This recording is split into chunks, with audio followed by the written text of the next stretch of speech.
Amis du jour, chalutations.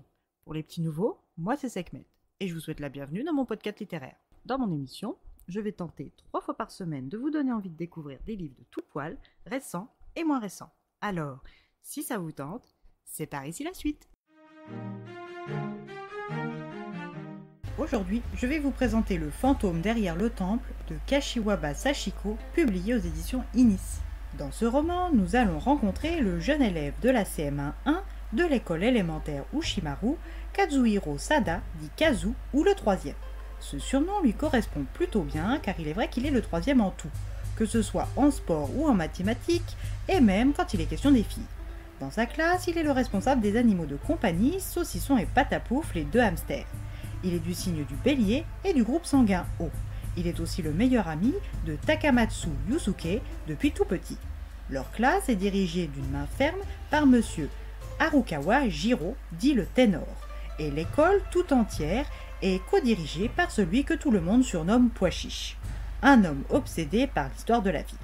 Kazu se plaît bien dans son école avec ses camarades de la classe 1 jusqu'à ce que ce fameux jour d'atelier multiniveau arrive. Un soir ordinaire, chaud et humide, Kazu choisit de regarder un programme de fantômes glaçants, et ce contre l'avis moqueur de sa grande sœur ou de sa mère. Après environ 3 heures d'émission, Kazu part se coucher. Sa sœur est sur le même palier. Mais au vu de ses réflexions vexantes, bien que vraies plus tôt dans la soirée, il se fait la promesse de ne pas la solliciter dans la nuit pour l'accompagner aux toilettes du rez-de-chaussée. À 4 heures du matin, la nuit est encore noire quand une envie pressante et un cauchemar le réveillent. Il se rappelle sa promesse et décide, plutôt que d'affronter le dédale de couloirs et de pièces devenues terrifiantes qui mènent aux commodités, de se soulager par la fenêtre, comme il lui est déjà arrivé de le faire dans le passé. Cette nuit, une pluie fine va venir laver son méfait, lui évitant, il l'espère, le courroux maternel. Debout sur le rebord de la fenêtre, Kazu se soulage quand il entend, en bas, la porte coulissante près de l'autel de ses ancêtres s'ouvrir. Impossible pour lui de s'arrêter dans son ouvrage. Il pense d'abord à un voleur ou à son oncle Junichi qui s'éclipserait pour une séance de pêche. Il se rend vite compte que cette dernière supposition est impossible car son oncle est parti en Chine pour effectuer des recherches archéologiques depuis des semaines. Il réfléchit, ou plutôt il essaye au vu des circonstances, quand il aperçoit des pieds d'enfant sortir, puis une silhouette vêtue d'un kimono blanc fermé d'une ceinture tout aussi blanche. Ses cheveux aux épaules sont attachés sur le côté en une petite couette agrémentée de 2 petites boules rouges qui ressemblent à des prunes confites. Kazu cherche à voir son visage quand il comprend que le kimono que cette petite porte ressemble à celui que portait son grand-père Genji lors de ses obsèques le printemps dernier. C'en est trop pour lui, il recule, oubliant qu'il était sur le rebord de sa fenêtre. Il retombe lourdement sur son séant, réveillant toute la maisonnée, dont ses parents au rez-de-chaussée. Son cri termine de réveiller son père. Une fois entouré de ses proches, Kazu tente de s'expliquer sur sa vision fantomatique. Mais tout ce qu'il obtient, c'est les moqueries de sa sœur et la certitude d'un remontage de bretelles en bonnet due forme par sa mère pour avoir recommencé à uriner sur le toit. Son père est son seul allié et lui propose de rester avec lui pour le reste de la nuit, ce qu'il refuse, trop honteux qu'il est. Le lendemain, il retourne à l'école fatigué et pressé de raconter son expérience paranormale à Yusuke. La 4e heure de la journée est consacrée aux derniers ateliers multiniveaux du trimestre. Pendant les activités proposées par des associations de voisinage, les enfants de toute l'école sont répartis par association de voisinage. Les aînés veillent sur les petits et leur apprennent le fonctionnement de l'école, favorisant la bonne intégration de tous. C'est durant cette heure que Kazu la revoit, la petite fille de la nuit. Apeuré, il demande à Yusuke si lui aussi la voit.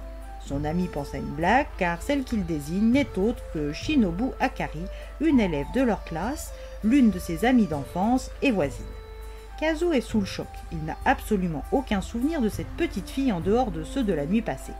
Il met son ressenti de côté et continue sa journée. Le co-directeur leur propose d'étudier de vieilles cartes de la ville, ce qui ne le passionne pas, mais alors pas du tout. Yusuke est le fils d'un commerçant de kimono qui a pignon sur rue depuis des décennies et les Sada sont eux aussi dans le quartier depuis des dizaines d'années. Mais ni l'un ni l'autre ne savaient que leur rue, en 1913, s'appelait l'allée du temple Kimiyo, qui littéralement signifie le temple de ceux qui reviennent à la vie. Kazu est piqué. Il faut qu'il en apprenne plus.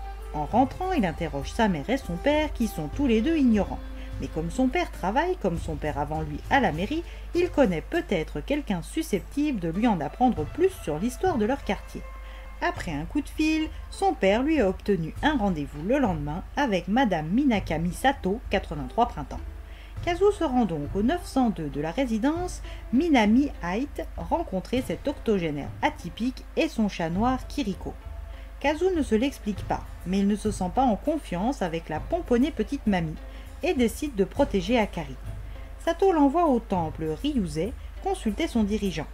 Kazu, qui se sent déjà harassé par la chaleur estivale, traîne des pieds pour se rendre au quartier des temples. Mais Kiriko et son regard autoritaire ne lui laissent pas vraiment le choix.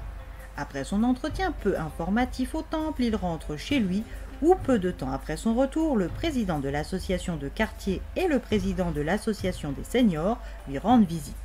Là encore, il fait chou blanc ou presque. En voulant rattraper les deux papis, il surprend leur conversation qui, au vu de leur surdité respective, est tout sauf discrète. Tous les aînés de la génération de son grand-père lui cachent quelque chose et ça a bien rapport avec le temple Kimiyo et sa maison. Il abat sa dernière carte, poser la question par mail à son oncle Jinuchi. Étant à la base le fils du frère de son grand-père, cela fait de lui l'héritier de la famille Sada, donc logiquement le dépositaire des secrets familiaux légués par Genji. La réponse ne se fait pas attendre. Mais que va lui raconter son oncle sur leur passé? Ces révélations changeront-elles ses grandes vacances? Akari est-elle bien un fantôme? Si oui, qui était-elle avant son retour?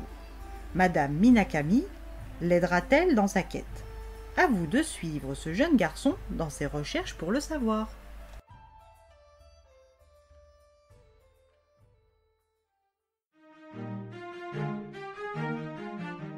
Un roman initiatique pour le jeune Kazuhiro, son ami Yuzuke et la petite Akari, mais peut-être aussi pour la pétillante Sato et pour tous les lecteurs qui se laisseront porter par la plume de l'auteur et de la traductrice. Et bien voilà, j'en ai fini pour aujourd'hui.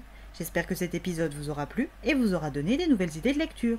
Si vous souhaitez découvrir d'autres petits bonbons littéraires tout droit sortis de ma bibliothèque, je vous retrouve le mardi 3 juin prochain pour un nouvel épisode. Et si d'ici là je vous manque de trop, vous connaissez le chemin sur Instagram, @leslectures de Sekhmet. Sur ce, chalut les amis et à la prochaine.